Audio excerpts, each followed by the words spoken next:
我哋嚟到呢個北海道，北海道差唔多呢個4個鐘嘅機先去，我哋揸咗都幾耐，好可憐嘅麵包超人，有啲慘。跟住咧，我哋就一路揸車啦，都揸咗都幾耐咯，都食咗個肚添。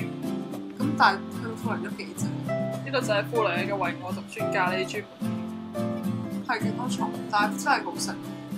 佢哋最出名嘅就係呢個奄列同埋自家製嘅腸仔咖喱飯，可以無限添醬啊！同埋你一定要試嗰個蔬菜咖喱飯，係雖然冇記出嚟，但係真係非常特別咯。嚟到呢個蜜瓜專門店，即係蜜瓜係甜啊，有啲好唔真實咯，冇乜水果味咯，好似好多糖。但係可以自己試嘅。啊，就有一箱箱嘅蜜瓜，你可以俾運費，可以翻香港喎。好靚啊！其實佢啲紋真係好特別啊！我哋而家試咗呢個一般嘅蜜瓜，但係可以加雪糕㗎。然之後我哋嚟到呢個花場啦，佢就係一個薰衣草花場嚟嘅。其實咁多花場之中，我覺得呢個係最靚咯。但係雖然係淨係得薰衣草，但係真係好有 feel 咯，你知唔知啊？睇下啲薰衣草好靚，係勁靚咯，係咪好壯觀？係咪非常之合自拍？仲有一片嘅薰衣草。但係你千祈唔好行入去喎，係唔可以行。有個香港人行咗入去俾蜜蜂針嘅。係。然之後我哋嚟到隔離嘅個商店，去到食呢個薰衣草。佢嗰啲手信係更得意啦，記住買送俾朋友一粒。同埋呢個雪糕真係好好食，以前食會覺得似番梘，而家反而覺得好好食。跟住佢隔離亦都係一個彩色嘅花場啊！好靚，好靚，好花，真係好靚。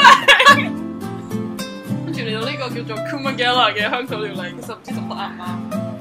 佢呢個生牛肉和牛檔喎，係極香，我真係唔知嗰陣牛味係仲有牛扒啦。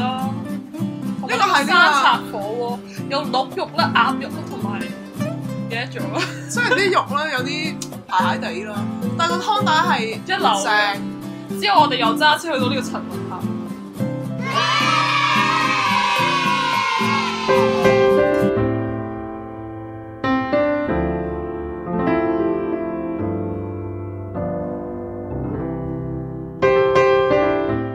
好靚，此景美豔，真係好難先見到啲咁靚嘅景色，好適合自拍。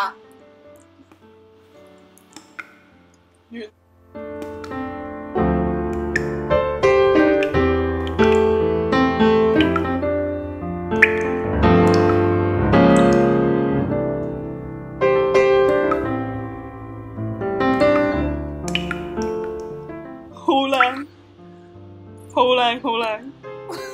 好靚！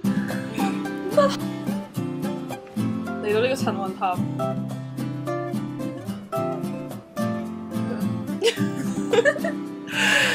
酒店咯，溫泉酒店嘅自助晚餐，又唔係話極好食，食咗好多生菜，但都中上咯，我覺得。甜品唔錯嘅，有呢個華拉比摩亞子，係華拉比摩亞子係唔錯。我就同埋佢會俾一個刺身嚟，我覺得幾好食。呢個係你自己整嘅，係自己火燒嘅，有啲羊嗰啲，真係唔錯㗎。跟住嚟到呢個札幌嘅三角魚市場，真呢度係賣海鮮嘅，睇下幾多。係成條街都係咯，好正㗎。咁我哋喺其中一間咧叫咩啊？